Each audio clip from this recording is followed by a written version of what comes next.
The station was known as the Concorde Ring.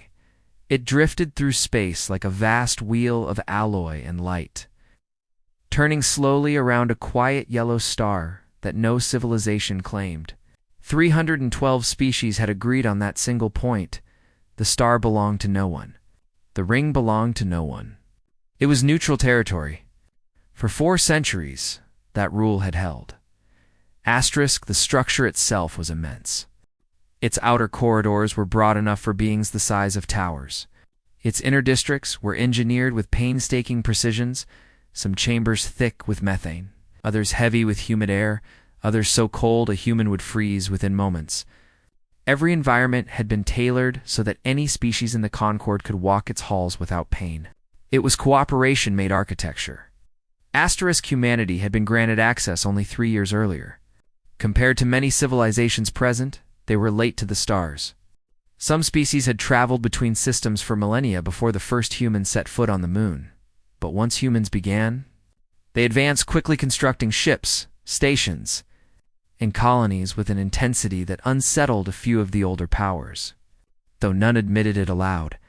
Asterisk, when Earth joined the Galactic Concorde, the welcome had been courteous but cautious.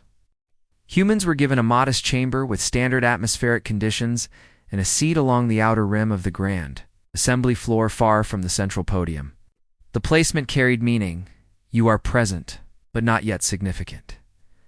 Asterisk's Ambassador Voss did not object to the symbolism. She had endured worse positions in her career. Tall, composed, and sharp-eyed. She had spent 2 decades in Earth's diplomatic service before her Concorde appointment. She spoke 6 human languages and 2 alien ones. Patience and observation were her strengths. Asterisk. She was seated with the human delegation when the Verkai arrived. Asterisk. They entered the assembly as they entered every chamber with possession implied. 12 formed their official delegation, though they moved less like diplomats and more like a coordinated hunting pack. Each stood over 3 meters tall, walking on 4 of their 8 limbs, while the remaining 4 served as arms. Their skin resembled dark, ridged stone. They're golden. Wide-set eyes were shaped by evolution to track prey across distance. Asterisk, the Verkai had conquered 41 star systems. Not settled conquered. The distinction mattered. The species that once ruled those systems now lived under Verkai law. Pud Verkai taxes and measured their words carefully. Some retained assembly seats, but their votes never opposed their conquerors. Everyone understood this. No one spoke it openly. Asterisk, for 6 centuries. The Verkai military had not lost a war. Asterisk, their lead delegate, Vrosin, bore the marks of AGD ridges in his hide. Faint silver along his jawline. He had represented his people in the Concorde for 30 years and wore authority as if born to it. As always, the Verkai sat at the center of the chamber. Asterisk, proceedings began routinely. Trade adjustments. Minor border disputes. A medical technology request from a mid-tier polity. Voss listened, took notes, studied procedure. Humanity was new. Restraint was wise. Asterisk, then the agenda reached the formal address for newer member species. Humanity's introduction had been postponed twice.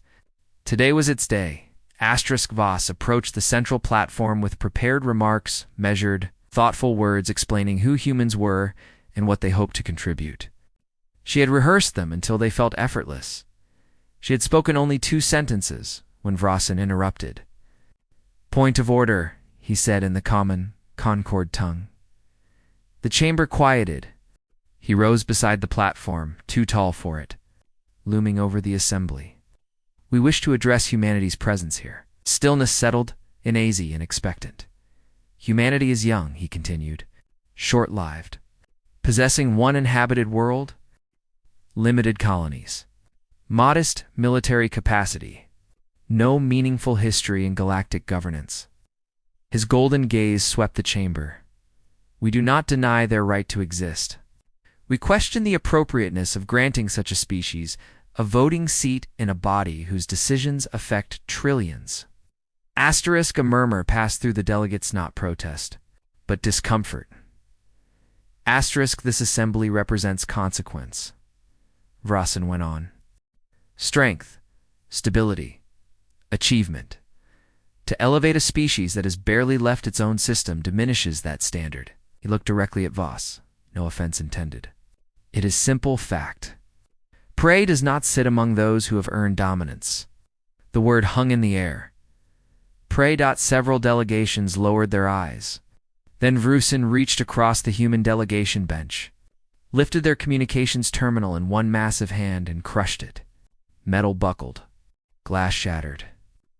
He placed the remains back on the desk. Asterisk prey, he repeated softly, does not negotiate. He sat. Silence followed absolute. Asterisk Voss glanced at the broken device, then at Vrasan. Her expression did not shift. No anger flared in her eyes. No fear showed either. What replaced it was steadier than either emotion. She rested her palms on the podium. I thank the Verkai delegation for making this moment memorable. A faint ripple moved through the chamber. My prepared remarks are unnecessary. The assembly has learned more by observing this exchange than any speech could provide. She looked around, meeting the gaze of delegation after delegation. We understand your silence, she continued. We know what the Verkai are. We know what it costs to speak. Another pause. But let every translation system record this precisely. What occurred here today is the final mistake the Verkai will make without consequence. Asterisk, she stepped away, returned to her seat, and began composing a message to Earth. Asterisk within 24 hours. Its contents were no longer secret. Asterisk was a full report of the incident, and a recommendation 3 words long, prepare for war. The message reached world leaders within hours. By the following day, every fleet commander had reviewed the assembly recording. By week's end, the Joint Command War Council convened an emergency session. Asterisk, there were no prolonged debates. No dissent. Asterisk, humans had argued over borders, belief systems, taxation, and trivialities for centuries. They rarely agreed unanimously on anything of global scale. They agreed on this. Across Earth and its colonies, the response was not panic. It was something quieter, collective settling of resolve. A long patience ending. Asterisk back on the ring, humanity did nothing dramatic. They attended sessions. Filed reports. Ate in common areas. Ambassador Voss visited the library in the evenings. She appeared calm. The silence confused observers. One Verkai Jr. Delegate remarked privately that the prey had learned submission. The comment was recorded by multiple listening systems. Asterisk Vrasan said nothing. Age had taught him that silence could signal preparation. Asterisk on Earth. In a fortified complex in the mountains, once known as Switzerland, the War Council met repeatedly. General Adisa Okafor chaired the sessions. Fleet Admiral Chen Xiao presented the numbers. Asterisk humanity possessed 412 active warships. 18 combat stations. Approximately 40 million trained ground personnel. Asterisk the Verkai fielded 6,000 warships. 39 stations. An estimated 200 million soldiers. 6 centuries of uninterrupted warfare. Asterisk on paper, Chen concluded. We are outmatched. Asterisk Okafor studied the data. Tell me what the paper omits. Chen switched displays. The Verkai have never fought a prolonged war of attrition. Their campaigns are a rapid, overwhelming force. Swift capitulation. They've never faced an opponent who refused to yield under intimidation. Silence filled the council chamber. Back on the ring. An elderly diplomat from a minor collective watched Ambassador Voss pass in the corridor. He had witnessed 4 other species shrink from Verkai pressure over the decades. He expected humanity to do the same, but Voss was not retreating. She was organizing. Asterisk that night. Standing at her quarters window as the neutral star glowed beyond the rotating structure, she reviewed a private file she had been compiling for 2 years. Verkai doctrine, timelines of conquest, patterns of engagement, asterisk at the bottom. She added a final note. They have never fought anyone unafraid. She saved the file and turned off the display. asterisk in distant shipyards above Earth's moon. Lights burned through the night. The first sign the galaxy noticed was not fleets. It was silence.